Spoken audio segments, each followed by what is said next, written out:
Bueno, esta es la segunda parte del tema de fisiopatología osteoarticular.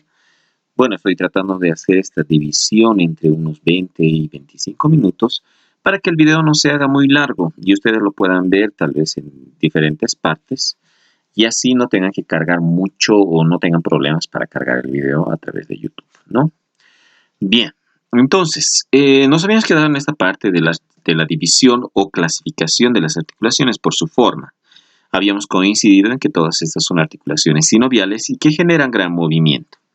Ya habíamos descrito esta, que era la articulación glenohumeral, que es la articulación que genera mayor movimiento porque desplaza sobre 3 planos y 3 ejes. Esta articulación, que es conocida como articulación esférica o también llamada enartrosis, es la articulación que damos como mayor ejemplo. También podríamos utilizar otro ejemplo como la coxofemoral, que también tiene un segmento o un extremo de esfera o esférico, ¿no? Esta segunda forma que ya habíamos mencionado también, a manera de un cóndilo, es una articulación condílea, porque tenía un extremo cóncavo y un extremo convexo. La articulación que habíamos puesto como ejemplo era el radio y el carpo, ¿no? La primera fila del carpo, en su forma elipsoide. Y estábamos en este ejemplo que también ya lo habíamos mencionado, que es una articulación en pivote o también una articulación cilíndrica que generaba un desplazamiento en el plano de rotación, es decir, una rotación de derecha a izquierda o de izquierda a derecha. La característica principal de esta articulación es que esta es una articulación que mueve segmentos en forma de cilindro. Bueno, aquí vemos es como si este cilindro girara de un lado a otro, ¿no? Es la que se conoce como trocoide. También podríamos mencionar otro ejemplo de articulación trocoide a nivel del antebrazo. En el antebrazo podemos ver la articulación radiocubital, la cual comienza a girar. El radio comienza a girar sobre el cúbito cuando realiza el movimiento de pronosupinación. Bien, esos 3 ya habíamos mencionado. Aquí tenemos 3 más, con ejemplos muy interesantes. Vamos a comenzar con esta articulación, que es la articulación que dice en silla de montar, ¿no? En este ejemplo vamos a usar el trapecio, la articulación trapecio con el primer metacarpiano, es decir, la articulación propia del dedo pulgar.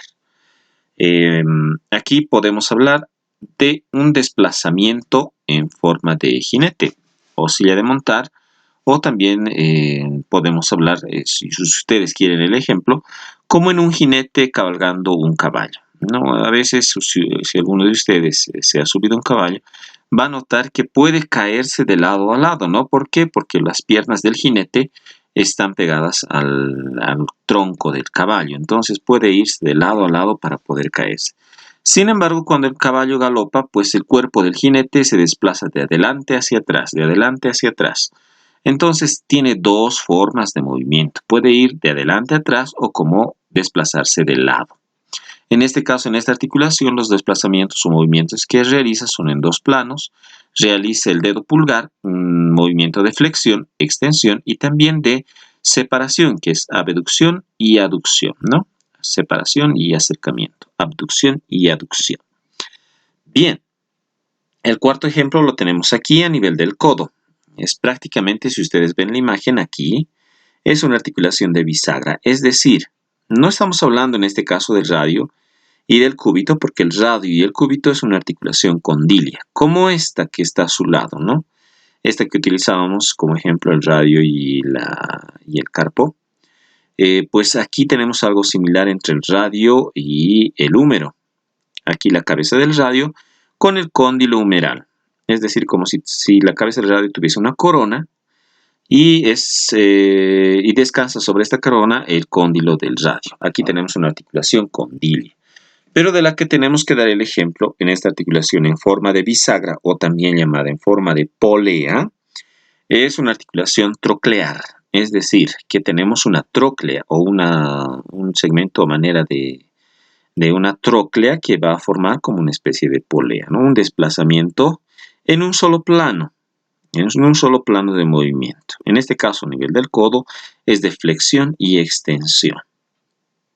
Bien, El último tipo de articulación que podemos mencionar es el de la articulación deslizante. En este caso utilizamos un ejemplo entre la articulación calcáneo-cuboidea, aquí, ¿no? Entre la articulación calcáneo-cuboidea, que es considerada como una articulación plana, sinovial. Otro ejemplo que podríamos dar es la articulación acromioclavicular, ¿no? La articulación acromioclavicular también es una articulación plana y también es de tipo sinovial. ¿Cuál es la característica? Pues es cuando se encuentran dos extremos planos. Es como si agarraran en este instante dos dados, ¿no? Agarran dos dados y se unen entre ellos, los juntan, los unen y comienzan a moverlos. Pues esas dos superficies en contacto pueden desplazarse adelante, hacia atrás, de lado a lado o incluso en movimientos rotando, ¿no? Tiene gran movimiento, puede desplazarse en varios planos, como pueden ver aquí en este ejemplo de la imagen. Vean las flechas rojas, pueden desplazarse hacia adelante, hacia atrás, de lado a lado. Aquí podríamos llegar a confundirnos. Este extremo de la articulación es totalmente plano. Este otro segmento en forma de cilindro también es plano y coincide con la superficie de aquí abajo. Entonces este cilindro que está aquí arriba puede ir adelante, atrás, de lado a lado o incluso rotar sobre su propio eje, como si se tratara de un tornillo que va girando en cualquier movimiento, rotación a la derecha o a la izquierda. Entonces genera gran movimiento de rotación. Aquí tenemos esos ejemplos. Bueno, prácticamente son los 6 ejemplos. Tenemos silla de montar, tenemos la enartrosis, aquí tenemos el latrocoide, aquí tenemos el latroclear y aquí tenemos la condilia o elipsoide y aquí finalmente tenemos la artrodia o articulación deslizante. Entre las articulaciones sinoviales, entonces, características, los extremos óseos tienen diversas formas, cubiertos por cartílago articular. Esto es lo más importante. Existe un elemento intermedio entre las articulaciones sinoviales, que es el cartílago articular, que es cartílago hialino. Es la pregunta que ustedes deben de responder en el examen. Es cartílago hialino. O en algunos casos podríamos encontrar también cartílago fibroso, pero eso es excepcionalmente. Generalmente las articulaciones sinoviales se caracterizan por tener cápsula, tener líquido sinovial y cartílago articular hialino. Este cartílago articular hialino muchas veces se compara con una superficie congelada, es decir, es similar al hielo. Cuando ustedes comen, por ejemplo, su pollito a la bróster en cualquier lugar, cuando desarticulan el huesito de su extremo, pues pueden ver una superficie blanca. Ese es el cartílago hialino. Según la articulación, la que le da un aspecto de liso pulido en una superficie articular. Ese es el cartílago hialino, ¿no? Bien, otro elemento importante para poder mencionar de que hablamos de una articulación sinovial es la cápsula articular. Es decir, que toda articulación sinovial tiene que tener una cápsula articular. ¿Qué es la cápsula articular? No es otra cosa que un manguito fibroso. Tenemos hueso unidos entre sí por cartílago hialino y no es suficiente. Alrededor de estos dos huesos, pues así como si envolviéramos esta articulación, tenemos una cápsula articular, que es un manguito fibroso que une las piezas óseas y se inserta en la periferia de las superficies articulares. Ahí tenemos todo un manguito cubriendo la articulación. Cubre toda la articulación y su función principal es encapsular al líquido sinovial. Es por eso que hablamos de exclusivamente articulaciones sinoviales. Y proteger la membrana sinovial. En otras palabras, si les pregunto en algún examen o en alguna evaluación cuáles son las características de una articulación sinovial, ustedes mencionarán de que se presenta un cartílago hialino, que existe una cápsula articular y que en el interior encuentran líquido sinovial y también una membrana sinovial cubriendo toda la articulación. Esta membrana sinovial es el tejido que tapiza todo el interior de la cápsula. La cápsula es el manguito, pero por dentro debe ser liso, el contorno debe ser muy regular, a manera de una superficie muy bien pulida, y eso es lo que se conoce como tejido sinovial, sin sobrepasar el cartílago articular. Es muy vascularizada y produce líquido sinovial. El líquido sinovial es muy importante. Aquí vemos líquido sinovial como una parte de la articulación sinovial. Es un líquido que va a ocupar la cavidad articular. La función principal de este líquido, como en un vehículo, como en un auto cualquiera, es pues lubricar los extremos óseos. Necesitamos un líquido que sea a manera de lubricante para evitar que exista rozamiento. Si ustedes tienen automóviles, si ustedes tienen su movilidad, saben muy bien que hay que colocarle aceite a su vehículo para que los engranajes y las diferentes partes del vehículo estén siempre bien protegidas. Si no ponen aceite a su vehículo, pues sus engranajes van a comenzar a secarse, van a empezar a tener rozamiento, van a empezar a calentarse e incluso romperse. Pues lo mismo ocurre en las articulaciones en el cuerpo humano. Necesitan de un líquido que lubrique los extremos óseos, pues es el líquido sinovial. Si hablamos de líquido sinovial, vamos a hablar de que también hay algunas bursas o bolsas sinoviales alrededor de la articulación.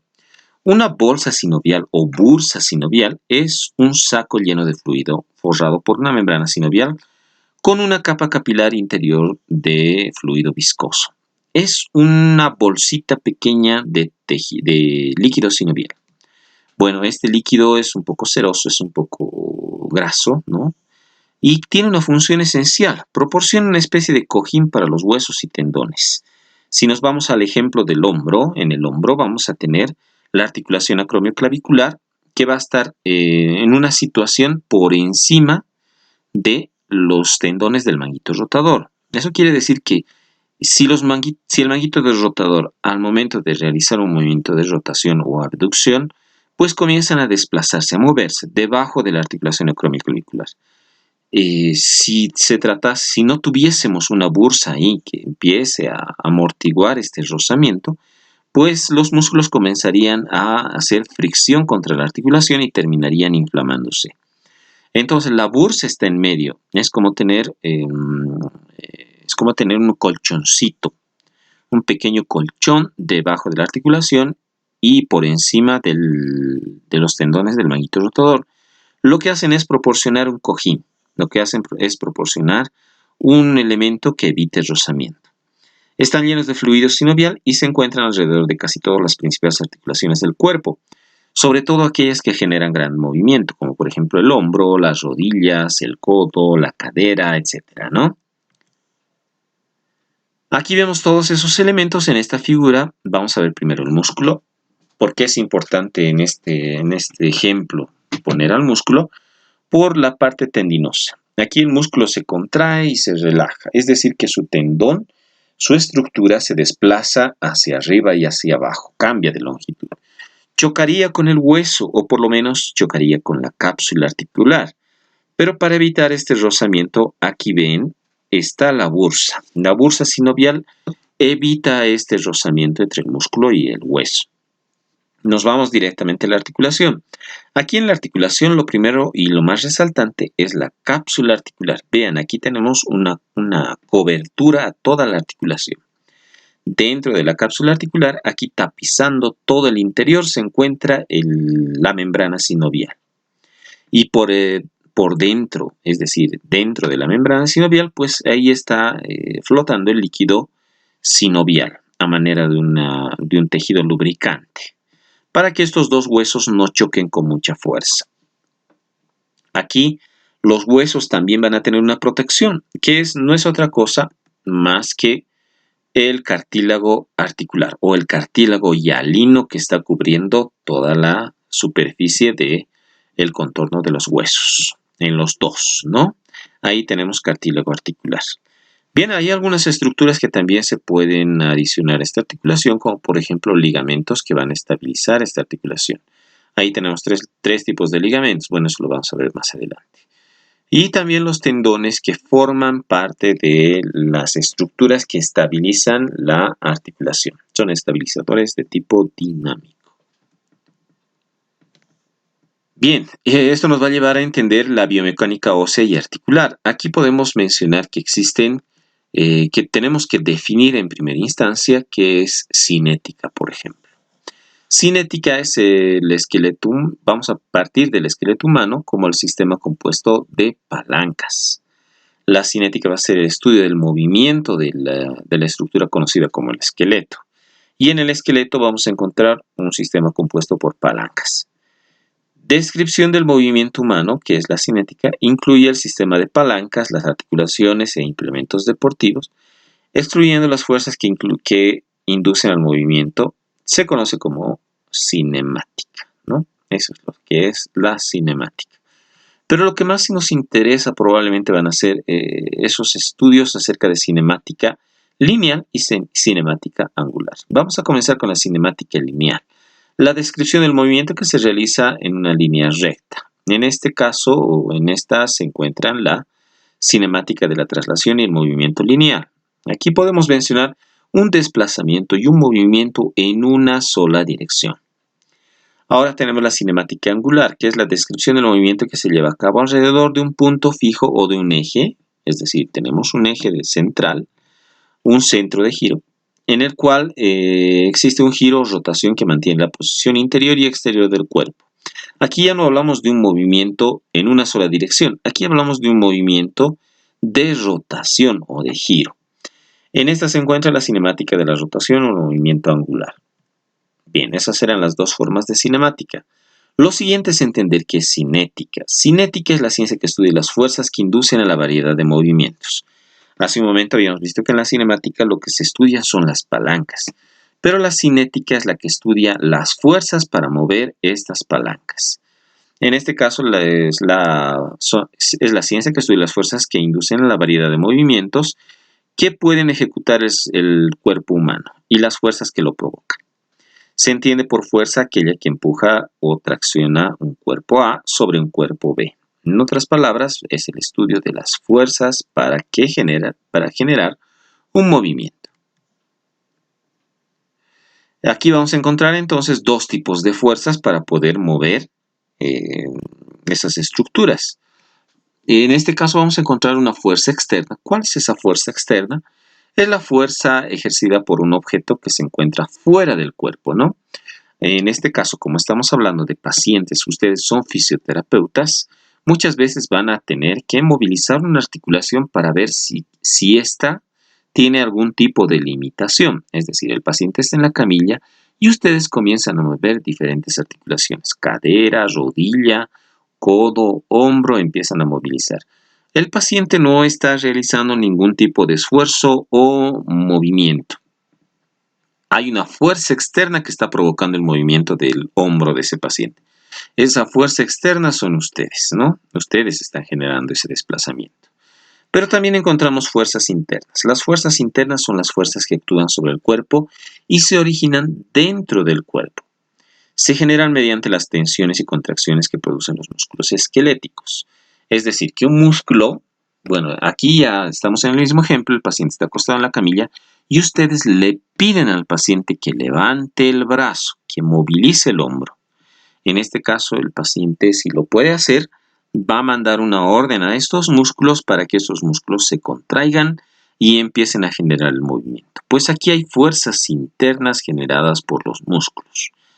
Entonces, estas dos son las dos fuerzas y los dos ejemplos que pudimos haber rescatado. Nos falta revisar esta parte de palancas del cuerpo, donde ya incluimos a todos los elementos que habíamos estudiado antes. Vamos a comenzar con los huesos. Los huesos forman entre sí sistemas de palancas, destinadas a moverse alrededor de un eje fijo. Ahora, estos son los elementos que van a movilizar a la palanca, van a ser parte de la palanca, ¿no? Y que van a generar el movimiento. Vamos a encontrar un punto fijo, que es un punto de apoyo, que generalmente está ubicado al que se le va a someter la fuerza.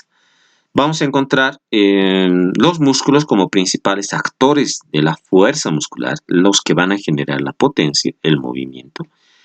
Pero a su vez, estos músculos no van a actuar en total libertad, también van a encontrar resistencia. En este caso, la resistencia suele ser el peso del segmento que van a movilizar.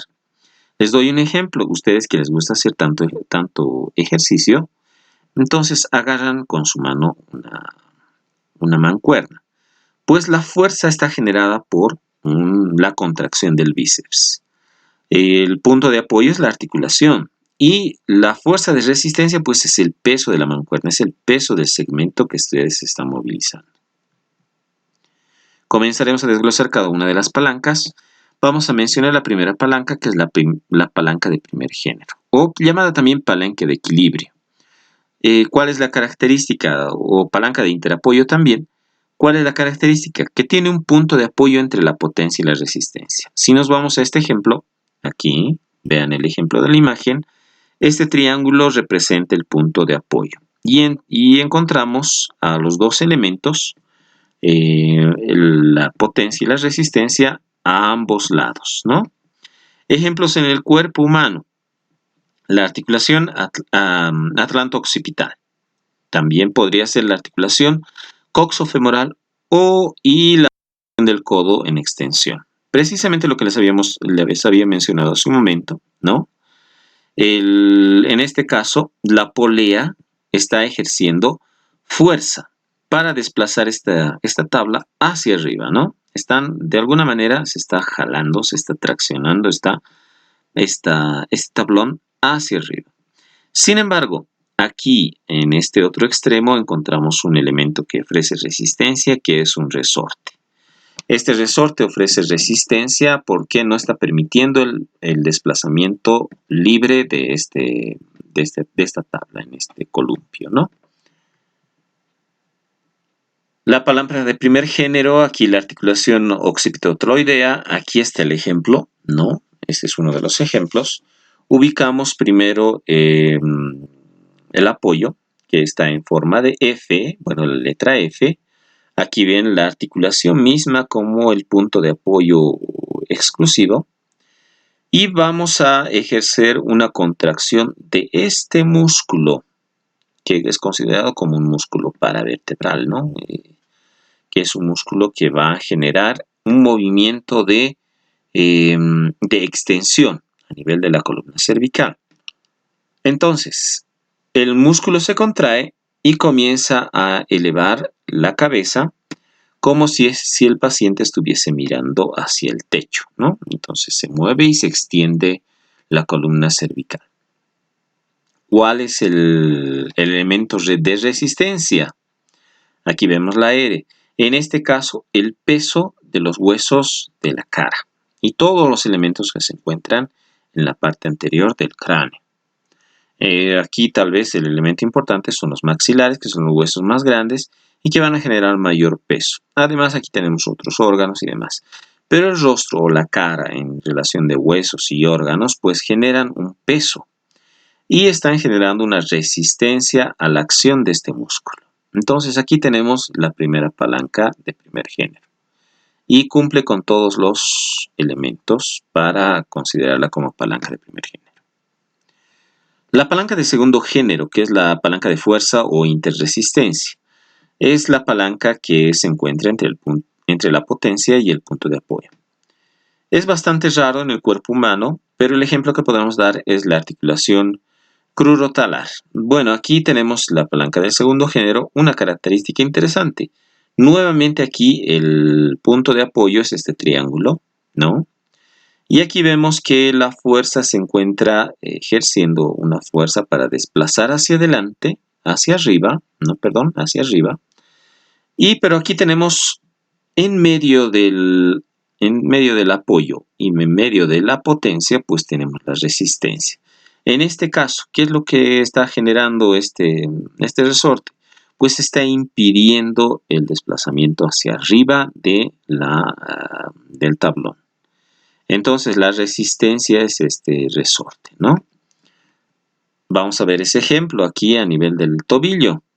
Vean, ubicamos primero el punto de apoyo, pues el punto de apoyo en la pisada va a ser acá, en la cabeza de los metatarsianos. Aquí el pie está ejerciendo su mayor apoyo cuando está realizando una marcha. Aquí vamos a encontrar el elemento que está generando la potencia, que en este caso va a ser el tendón de Aquiles y el tríceps sural, que va a estar compuesto por los gemelos y el sóleo. Entonces estos se contraen y lo que hacen es elevar el calcáneo, elevar el talón del pie. Aquí encontramos una resistencia. Sí, la resistencia se encuentra en medio. ¿Qué termina siendo? Termina siendo el peso de los huesos del tobillo. Entonces, aquí vemos ese ejemplo muy claro de la articulación que está generando una palanca de segundo género. Finalmente, la palanca de tercer género, que es la de velocidad o interpotencia. La potencia se sitúa entre el apoyo y la resistencia, todo lo contrario a la anterior, que es la de segundo género. La frecuencia es frecuente en los movimientos humanos, por ejemplo, la flexión del antebrazo sobre el brazo, la pierna sobre el muslo. Aquí vemos el ejemplo del bíceps, ¿no? Aquí tenemos el punto de apoyo y tenemos la resistencia. Les decía, esto podría ser la articulación del codo y aquí está la mano sosteniendo una mancuerna. ¿Dónde se encuentra la potencia? En medio, que en este caso sería otra cosa más que el bíceps. Entonces tenemos varios ejemplos para este tipo de palanca, ¿no? La palanca de tercer género, lo que les había dicho, aquí está el punto de apoyo. Aquí tenemos a la fuerza y aquí el peso de la mancuerna, pues la resistencia. Ahí tenemos una palanca de tercer género. Bien, lesiones osteoarticulares frecuentes. Esto nos va a llevar ya un poquito más rápido. Vamos a revisar esta parte. Las lesiones frecuentes van a ser los ligamentos, los esguinces. Va a ser la pérdida fugaz de la relación entre las superficies articulares. Puede ocurrir en cualquier articulación. Vamos a dar un ejemplo sencillo. Esta lesión se caracteriza porque las superficies articulares de una articulación por un momento se desplazan, es decir, salen de su relación e inmediatamente retornan a su sitio, a su situación normal.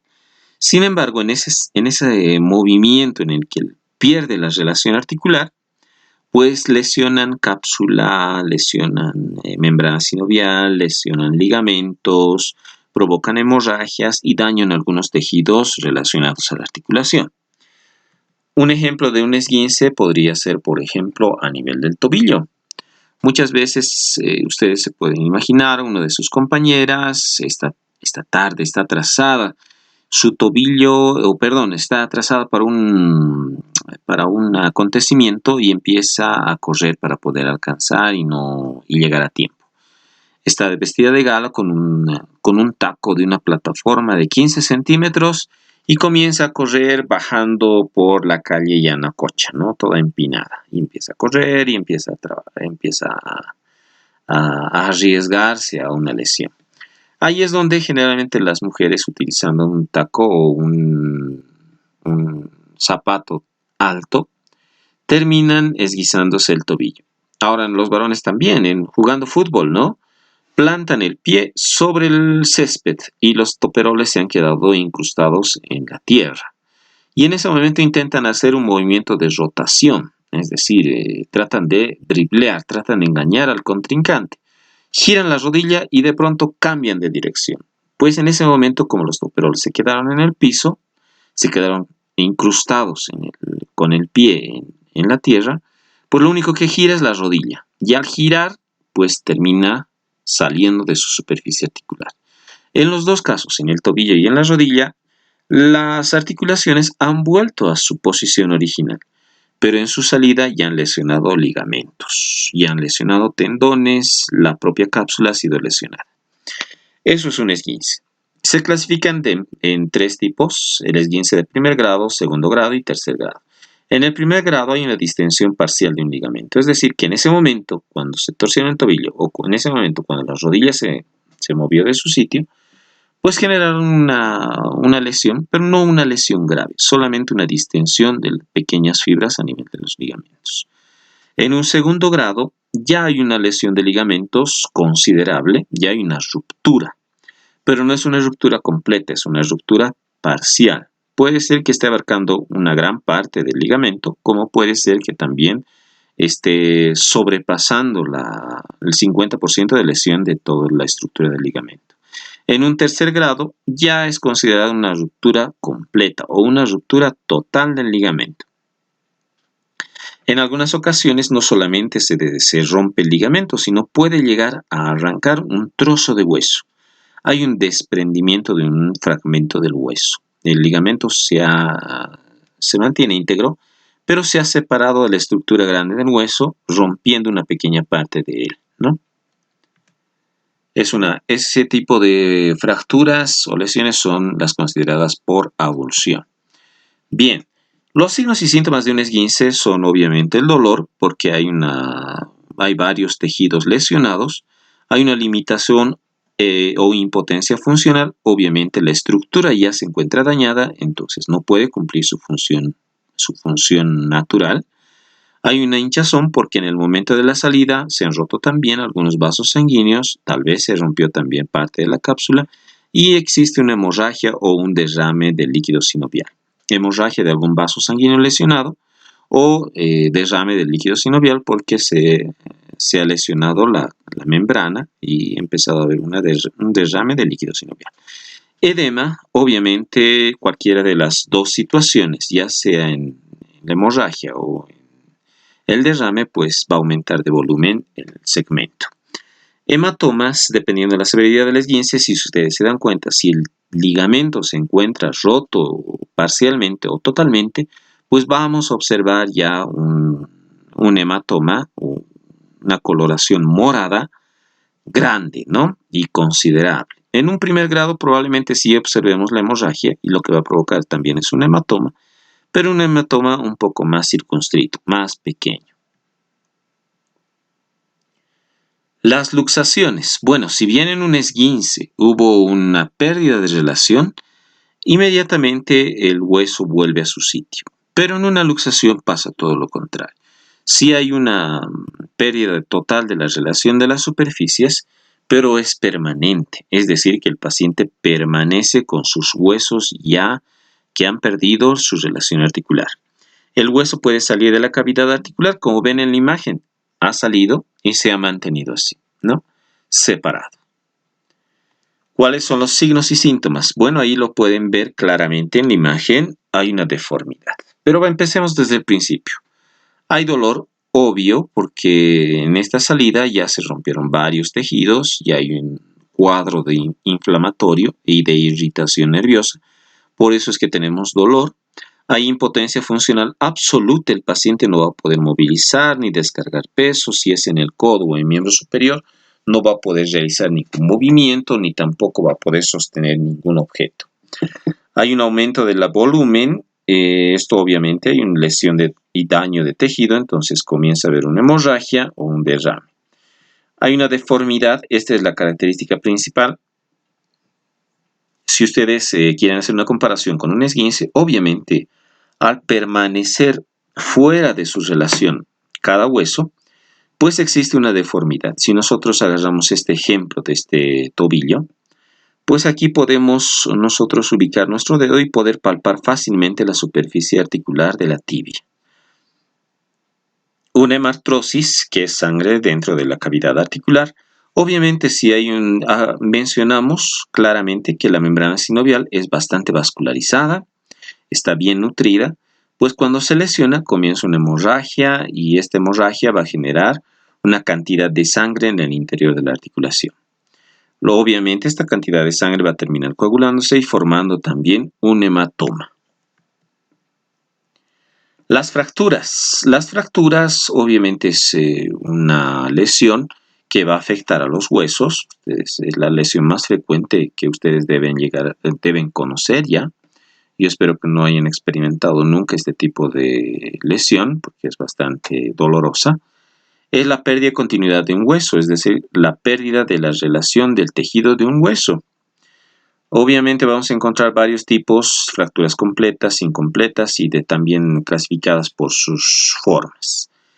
Vamos a describir dos. Primero, que es la fractura directa, que es una fractura justo en el punto del impacto, un golpe directo sobre ese hueso y ese hueso se fractura. Esa es una fractura directa.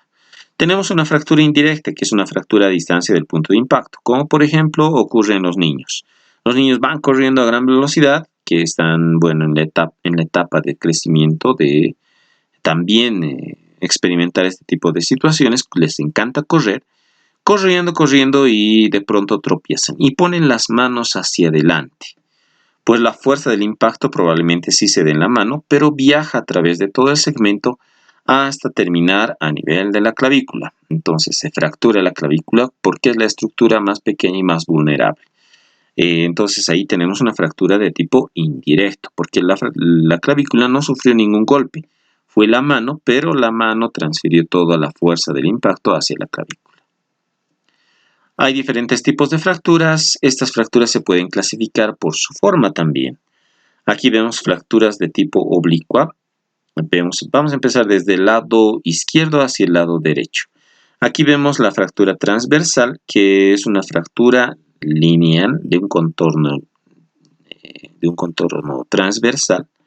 Vamos a encontrar una fractura de tipo lineal que vemos que es paralela a la diáfisis, ¿no?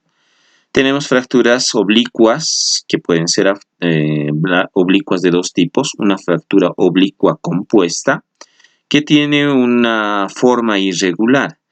O podemos tener pero que mantiene su relación, que mantiene una relación entre sus dos extremos fracturados. También podemos tener fracturas oblicuas descompuestas, las cuales no tienen un contorno irregular, sino un contorno más regular, lo que va a provocar que esta fractura se desplace. Entonces es una forma de fractura de desplazamiento. También tenemos fracturas espiroideas, o en espiral, que es porque el hueso ha generado un movimiento de rotación. También tenemos fracturas de tipo de tallo verde, que esta es común en niños, ¿no? Donde no se ve ninguna fractura a nivel del contorno del hueso, pero sí en el interior, si nos fijamos a nivel microscópico, pues sí, el tejido ha sufrido daño y ha empezado a cambiar de forma. Es como si tuviésemos un tallo de una planta, que ustedes, intenten romper el apio, pues este se rompe, pero sigue manteniendo todavía su unión, pero la forma del apio ha cambiado, ¿no? Finalmente tenemos las fracturas con minuta, que son en varios fragmentos. Estas generalmente se dan por aplastamiento, es decir, si una persona está en un accidente de tránsito, pues un objeto muy pesado le ha caído sobre el fémur y ha aplastado el hueso y lo ha llegado a fracturar en diferentes fragmentos. Los signos y síntomas de una fractura son los siguientes. Dolor, obviamente, por el shock neurogénico a nivel del hueso. El hueso, saben ustedes muy bien que está inervado. Entonces, al estar inervado, pues hay un dolor intenso. Tenemos la impotencia funcional, perdón. La impotencia funcional obvia porque el hueso ya no puede cumplir la función de sostén. Perdón. Y viene inmediatamente por una deformidad. Tenemos la equimosis como un signo de que también hay una lesión, una hemorragia.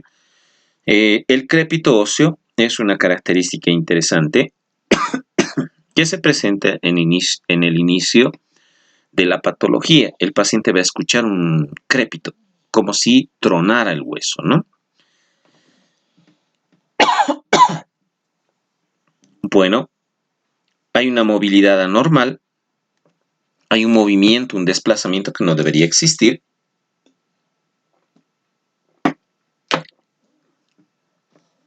Perdón, se me secó un poquito la garganta. Bueno, hay una movilidad anormal.